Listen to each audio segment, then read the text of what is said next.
everyone, happy Saturday. I just decided to do a live because I think it's very important that we are open, honest and transparent with the people who are, I don't know, taking a sneak peek into our lives. Because what I find with social media is that everybody has these highlight reels and everything's going good, when in reality that's not how it is. In reality, sorry about the noise. Hi ladies, I've seen some people join the live. Lisa Brown, Lisa, is that you? Leonie, Miss Leonie from pharmacy school, is that you? Anyway guys, I just thought I'd share. I'm on a road trip. It's not a real road trip, I'm just going to visit my relatives because, as I said before, that I moved, so I'm in my own little community, in my own little corner by myself. So I just decided to go and visit with them, and that's what time freedom can do for you. So what I wanted to share with you guys today, I'm on the highway. So what I wanted to share with you is about realistic expectations, right? So you think that when you move to a foreign country that is a first world, that things would not always be perfect or run smoothly, but you think that things would be, always nice and smooth and easy. We know that's not realistic, but you know what I mean. So for example, the reason I'm going by my relatives is because I have the time to do so, and I also feel it's very important for you to keep your connections and keep your relationships going. And my relatives that I'm gonna visit, they're the ones who accommodated me for an entire year when I just moved here, and I wanted to pay like rent, because I was accustomed to paying rent. I lived in Jamaica for 10 years on my own before I moved here. Now I'm living with others, and I'm accustomed to paying my way through, so I wanted to pay them rent and they refused. They're like, save the money, because there's gonna come a time when you're gonna need it. So I lived with them for 1 year plus, like a year and 1 year and 1 month to be exact. I lived with them. They treated me very well. What they did for me is unheard of. Like, not many people, a lot of times when you go to foreign countries or you go and visit relatives or friends or whoever, like, they don't have the capacity to entertain you and to accommodate you and feed you for an extended period. And even when I was at my cousin's, I'd be like, I'm gonna buy this. They're like, only buy what you need to make you comfortable. They'll say, okay, we have a whole bag of rice, or you don't need to buy those things, the essential rice and the oil and the flour and whatever. So that was very good. Like, that's one of the best things that happened to me in 2020, that I wasn't stressed because I wasn't like constantly seeking a job. So I need this job to pay my rent, because when we do the currency conversion, it's way different. The dollars hit differently when the conversion is there. So that went very well for me. In terms of work, work has been good. The jobs that I've gotten, everything is by choice, because I can choose to always get another job or a better job or a worse job. Don't come over here, dude. It's coming over in my lane. Sorry. So so what I want to talk about is realistic expectation. For example, technology, we think it's something that's going to always enhance our lives, and technology can really be a pain. So for me, I took next week off work, the entire week, unpaid, and it's fine. Might not be fine for some people, because some people did not set up themselves for success prior to buying into the dream. And I'm not going to tell you that the Canadian dream isn't real. It's just that you're going to have to work your ass off for it.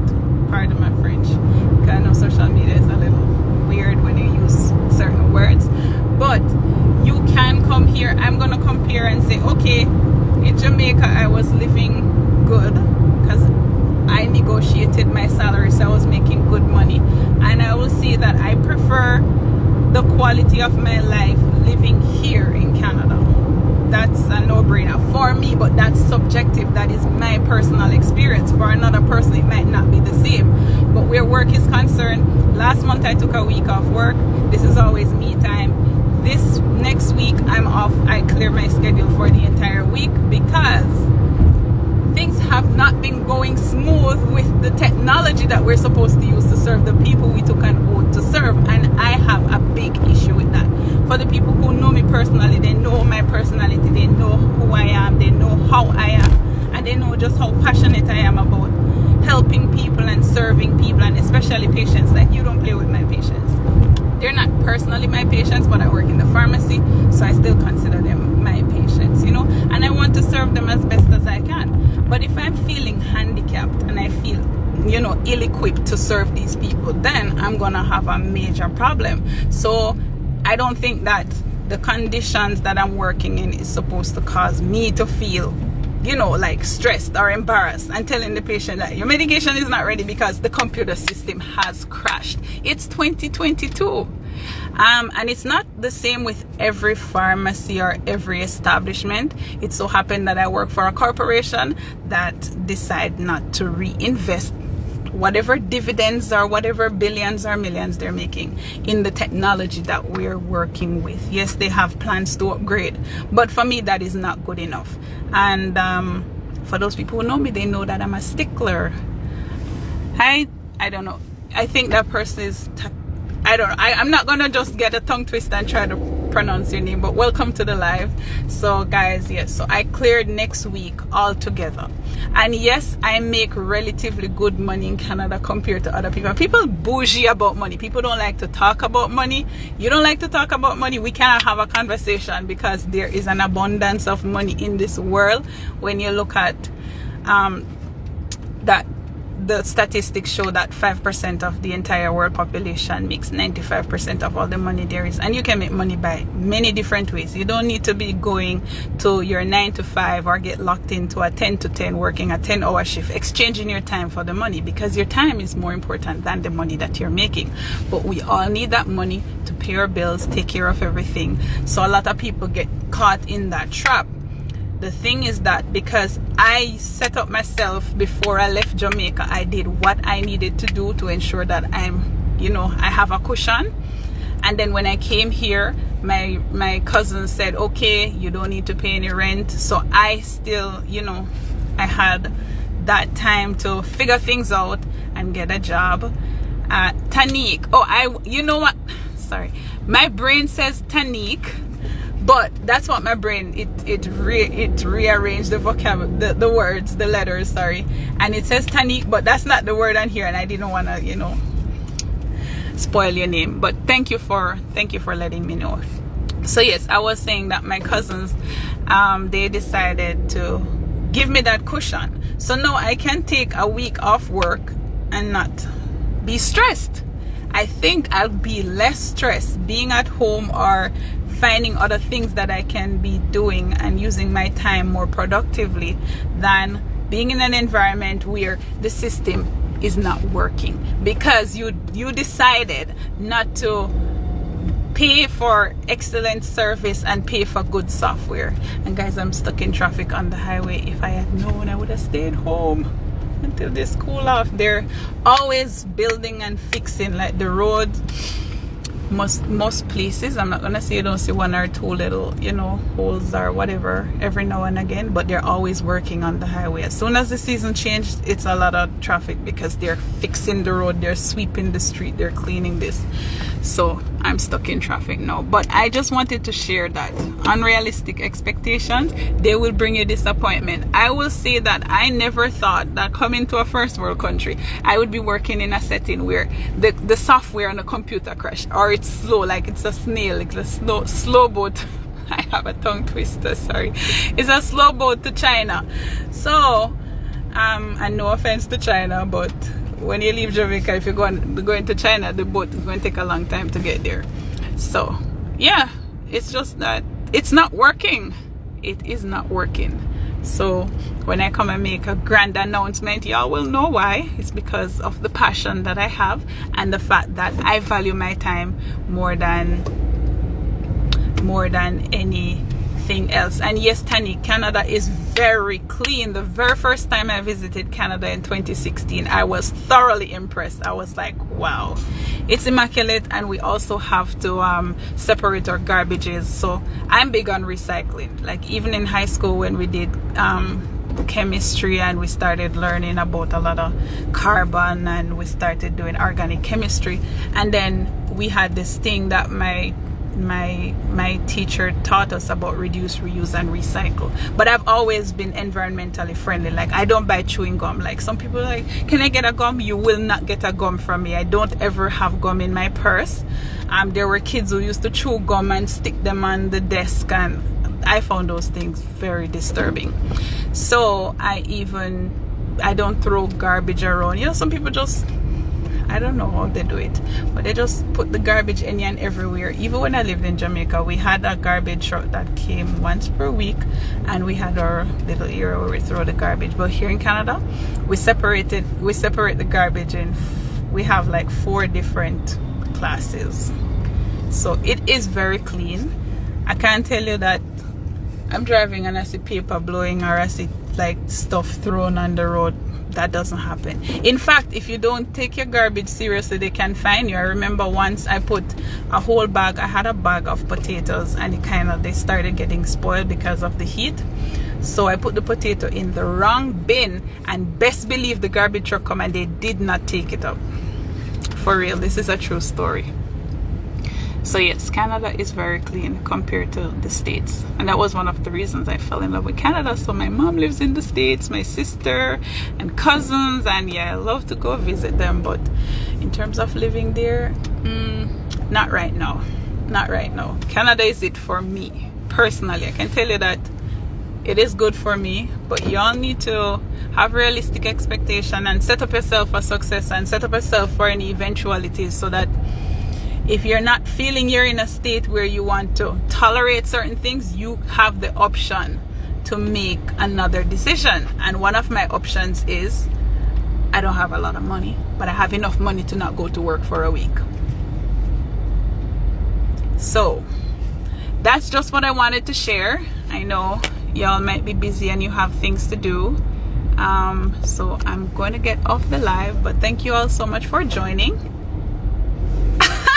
That's a very funny question. If I'm in the city or the country area, I'm in the city. I'm not in Toronto, nor the GT or the Greater Toronto area. I'm in Edmonton in Alberta. Edmonton is a city, and there are more people living in Edmonton than the entire Jamaica. Like, I think we have a population of about 4.5 million. Is it Edmonton or Alberta? One of the two. But I'm not in the country place. If I had lived in one of those country places, I would be making more money because they pay better. So when you see those adverts about, oh, in Canada you can get X amount of dollars per hour, it's usually in the more rural areas. Once you're in the city, they don't want to pay, even though they can afford to.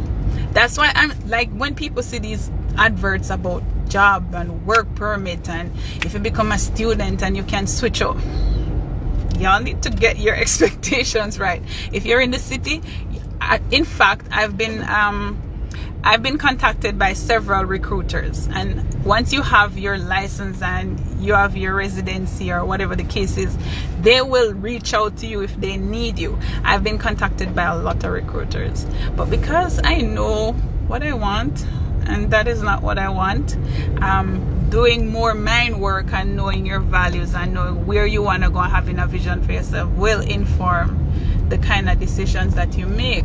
So I've had a recruiter reach out to me, and they're paying twice what I'm making right now, but I'm not going to the area because it is not in alignment with who I am and who I am, you know, who I'm working on, my future self. So I have not accepted. I probably have like 6 people. I even got like an email Tuesday evening asking me to do an interview Wednesday morning, and in my mind I'm like, no, it doesn't work like that. Like, you do not sneak up on my time like that. I have to plan my life, and I have to plan my day. For Wednesday's already booked, then there's no way that you're gonna get an interview. And in fact, not that I need to prepare for an interview based on the kind of job that I do, but no, it doesn't work like that. But thank you for the question. And I'm not in the country area. I'm in the city, but it's not as developed as Toronto.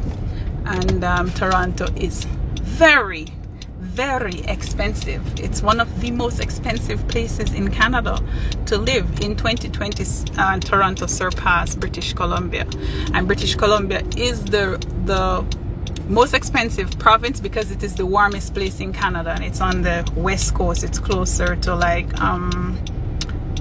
Washington State, and closer to like California end. So BC is very expensive. The taxes there are much higher than anywhere else. I think it's like 17%, and in Toronto it's like 13%, and in Alberta it's like 5%. So yeah, I basically get away with a lot of stuff just by being here. I don't know how long I'm gonna be here for, but while I'm here I'm going to enjoy it. And since my relatives are home, I'm gonna go visit with them and spend time. Guys, spend time with the people you love, and spend time doing the things that you love to do, or the things that you want to do. Don't get trapped in, you know, that 9-to-5 loop, or they call it that hamster wheel, where you're always chasing the dollar, chasing the things. And yes, if you want to chase dollars, there are smarter ways to do it than going to work from 12 to 12 and burning out. Oh, thank you, honey. She's like, you're well researched. I love to read, and I love to inform people. I love to give advice, even when sometimes people don't welcome the advice. So I'm learning to shut my mouth these days. But yeah, yeah, there's a lot for people to learn, and a lot of things come through experience as well. But you can do it. If you intend to move here, just start doing your research. If there's anything you're not sure about, you can hit me up. I'll hook you up. I don't know why I know I am favored. I know I'm walking in favor. Not because I'm more special than anybody else, but the favor of the Lord is on my life. And my mom said to me, she said, everything that you touch turns to gold. And that is like one of the most beautiful things ever. And I actually believe her. And if you follow my posts, sometimes you'll see how many times I've won stuff. In any case, I'm gonna run. I'm in traffic, so I gotta kind of focus on this. But if you know me, you know I love to talk, and I'll talk my head off, and before you know it, I've driven for like an hour and I'm still talking.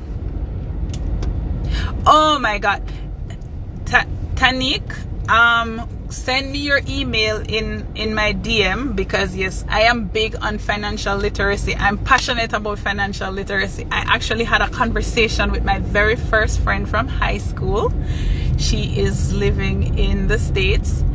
I had a conversation with her just now about my passion projects that I plan to pursue, and I told her that I'm going to start with my alma mater, but my plan is to, it's same as to tell people your plan, because outside energy, no outside energy cannot throw off a plan that God has in place for you. I plan to start with financial literacy with my alma mater, to teach the kids, because when I went to high school, I didn't even have the money. You know, I lived with a friend for 2 years and her family, because I was able to walk to school and not, you know, pay taxi fare or bus fare or whatever. But looking back, even when I went to the US Embassy to get my visa, I only had like 250 Jamaican dollars in my account. And this is 2013, and I mean, not 20, yeah, this is 2013, and I'm about to complete pharmacy school. 250 Jamaican dollars is like less than $2 US. That's all I had in my account. And by the time I was living in Jamaica, I made myself a millionaire. Just saying, I'm not here to brag or boast, but I'm telling you that there are ways to do things. A millionaire in Jamaica is not a lot of money. In Canada, US, UK, etc. But by virtue of the fact that I'm coming from 250 and I was able to surpass $1 million, then I should be proud of myself. But I am passionate about financial literacy, so you can send me an email, and I'll keep you on my list of when I'm going to be teaching people how they can go about bumping their fan. I'll tell you how NCB gave me $1 million. How about, I was going to do a post about it. So it's funny that you say you need to learn more about financial literacy. I'm learning from people who are way ahead of me, leaps and bounds. But if I can teach other people how they can come up, like that to me is everything. I love when people are elevated. So send me a DM with your email address and I'll keep you in the loop. Anyway, guys, gotta go. I've said that about 10 times already. Hi, George. I saw that George joined my live. George is an inspiration for me. George is a pharmacist and he retired at age 31. He is work optional. He doesn't have to go to work. So his page is Cashflow George. So you can go and follow his page and listen to his story. All right, that's it. You take care and enjoy the rest of your weekend, guys. Bye.